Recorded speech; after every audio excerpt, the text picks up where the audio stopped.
গ্রামটির নাম ছিল নয়নপুর। বেশ সুন্দর ছিল গ্রামটি। সেই গ্রামের নদীর ধারেই ছিল এক বিশাল বটগাছ, আর সেই বটগাছে থাকতো এক মেছো পেতনি। সেই পেতনির জ্বালায় সন্ধ্যের পর কেউ সেই রাস্তা দিয়ে মাছ নিয়ে যেতে পারত না। একদিন এক নাপিত সন্ধ্যাবেলা বাজার থেকে মাছ নিয়ে ফিরছিল। ফিরতে ফিরতে সন্ধ্যায় হয়ে গেল। এখন এই মাছ নিয়ে কি করে বাড়ি যাব?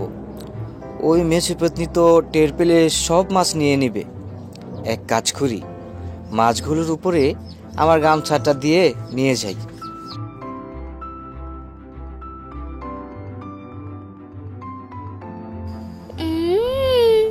মাছের গন্ধ না? কবে থেকে মাছ খাই না, এখন আবার মাছের গন্ধ কোথা থেকে আসছে? ও, নাপিত মাছ নিয়ে আসছে। এস, মাছগুলো আবার ডেকে আনছে। কি ভেবেছে আমি টের পাবো না? নাপিত সেই বটগাছের কাছে আসতেই মেছো পেতনি তার সামনে লাফ দিল।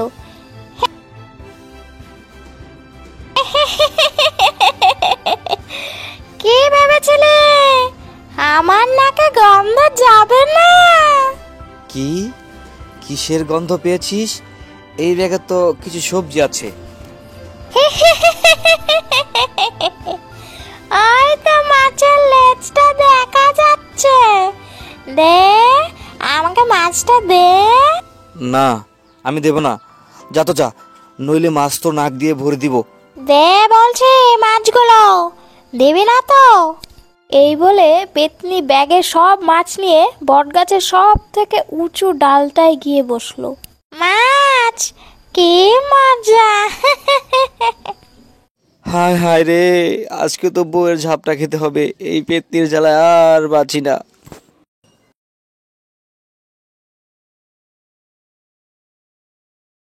কি গো গিন্নি, এই নাও বাজার। এ কি, তোমাকে না মাছ আনতে বললুম? মাছ কোথায়? ও, বুঝেছি, বাজারের টাকা নিজের পকেটে ভরেছ। চাটার বাড়ি খাবে নাকি? আরে না গিন্নি, মাছ তো নিয়েই আসছিলাম। রাস্তায় ওই মেছো পেতনি আমার ব্যাগে থাকা সব মাছ নিয়ে নিল। তখন আমি কি করতাম বলো? আজকে আবারও মাছ নিয়েছে। বলি যে এই মেছো পেতনির জ্বালায় কি মাছও খেতে পারবো না।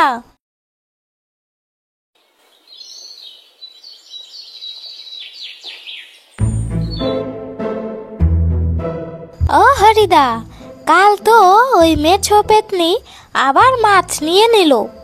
এমন করে রোজ রোজ মাছ নিতে থাকলে তো সারা বছরেও একবার মাছ খেতে পারবো না।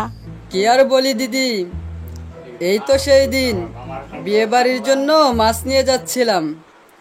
আমি তো ভাবছিলাম ওই মেজো পেতনি সন্ধ্যার পর কেউ মাছ নিয়ে গেলে তার মাছ নিয়ে নেয়, কিন্তু সকালে যে মাছ নিয়ে যাবে এটা তো ভাবি নাই। হরিদা সকাল সকাল মাছ নিয়ে যাচ্ছিল। আজকে আমার ভালোই কামাই হবে। ভালোয় ভালোয় মাছগুলো সব পৌঁছে দিতে পারলেই পরানটা জুড়াবে। এই সকালে আবার কাঁচা মাছের গন্ধ কোথা থেকে আসছে? কোথায় কোথায় কাঁচা মাছ কোথায় আছে? ওরে বাস, এতগুলো মাছ দেখেই যেন জিভে জল চলে আসলো। হরিদা যখনই বটগাছের নিচে আসলো, মেছো পেতনি তার সামনে গিয়ে দাঁড়ালো। কি মেজো পেতনি, এখনো সন্ধ্যা হয় নাই? সরো সরো, আমার দেরি হয়ে যাচ্ছে। এই এতগুলো মাছ নিয়ে কোথায় যাচ্ছিস, তাও আবার আমার নাকের ডগা দিয়ে? দেখো পেতনি, অনেকদিন পর বিয়ে বাড়ির একটা অর্ডার পাইছি। সরো তো, আমার আবার মাছগুলো সব সময় মতন পৌঁছে দিতে হবে। আজকে আর আমার রাতের খাওয়ার চিন্তা থাকবে না। এই বলে পেতনি হরিদার সব মাছ নিয়ে বটগাছের ওই উঁচু ডালে গিয়ে বসে পড়লো। এই পেতনি, আমার মাছ দিয়ে যা, আজকে আমার আর রক্ষা থাকবে না। মোড়ল বাবুকে আমি কি জবাব দিব? আমার এত টাকা লস করিস না পেতনি। হে হে হে, এই মাছ এখন আমার। যা বাড়ি যা, নাইলে তোর ঘাড় মটকে দেব। হায় হায় হরিদা, তারপর ওই বিয়ে বাড়ির কি হলো? আমি তো মোড়ল বাবুর সামনে দাঁড়ানোর সাহস পাই নাই। ওই মেঝো পেতনির একটা ব্যবস্থা করতেই হবে। তার পরের দিন নাপিত বাজার থেকে একটা কাঠের মাছ কিনে বাড়ি আসলো। তুমি তো বাজারে মাছ বিক্রি করো, তা তুমি মাছের আঁশগুলো আমায় দিয়ে দিতে পারবে? তা না হয় দিব, কিন্তু কি করবে নাপিত ভাই? দেখোই না কি করি, হি হি হি হি হি। হরিদার দেওয়া মাছের আঁশ সেই কাঠের মাছের মধ্যে আঠা দিয়ে ভালো করে লাগিয়ে দিল। গিন্নি, চললাম আমি। তা এইবার মাছ নিয়ে কোথায় যাচ্ছ? দেখো, পেতনি আবার মাছ দেখে তোমার ঘাড় না মটকে দেয়।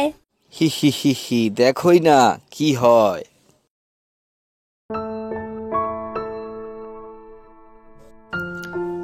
দেখ পেতনি, আজকে তোর জন্য মাছ নিয়ে যাচ্ছি, হি হি হি হি হি।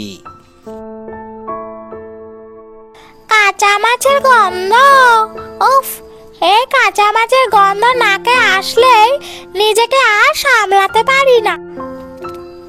ওটা তো নাপিত, সেদিনও তো ওর মাছ খেয়েছিলাম। হে হে হে হে হে। নাপিত বটগাছের নিচে আসার সাথে সাথে পেতনি তার সামনে ঝাঁপ দিল।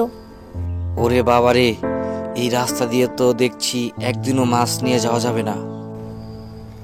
আমার নাকের ডগা দিয়ে তুই কখনো মাছ নিয়ে যেতে পারবি না।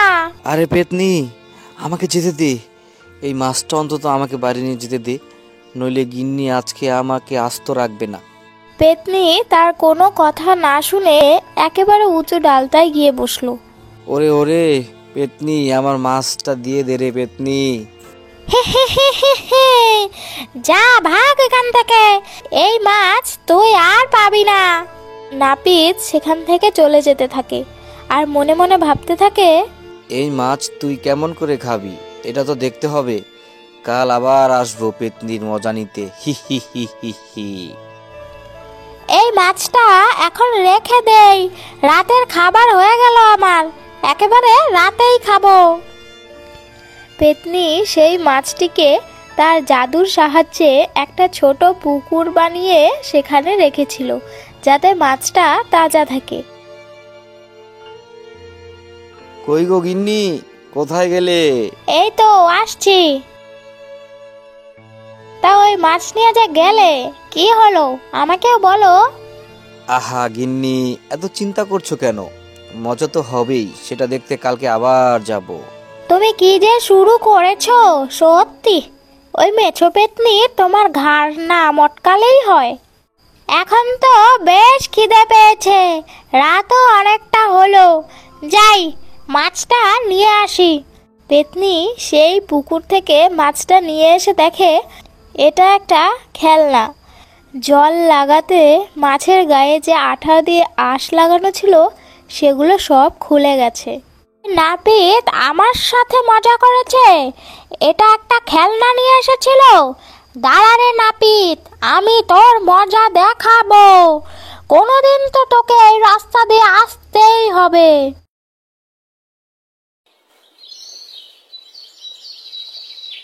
পরের দিন সকালে নাপিত সে রাস্তা দিয়ে যাচ্ছিল।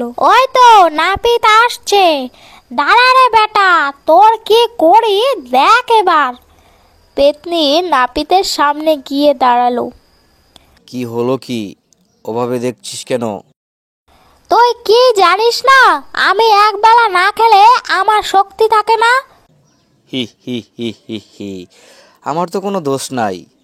আমি কি তোকে বলেছিলাম যে আমার ওই কাঠের মাছটা তুই নে? বেশি হাসা হচ্ছে, এখন আমি তোর ঘাড়টা মটকেই দেব। হি হি হি হি, আমাকে মারবি? মার মার, আমিও তখন ভূত হয়ে যাব, আর তোর থেকে আমার শক্তি বেশি থাকবে, তখন তুই একটা মাছও খেতে পারবি না। পেতনি মনে মনে ভাবছিল, এই নাপিত যদি ভূত হয় তাহলে তো এই এলাকায় সে থাকতেই পারবে না। যা, তোকে এবারের মতো ছেড়ে দিলাম। হি হি হি হি হি।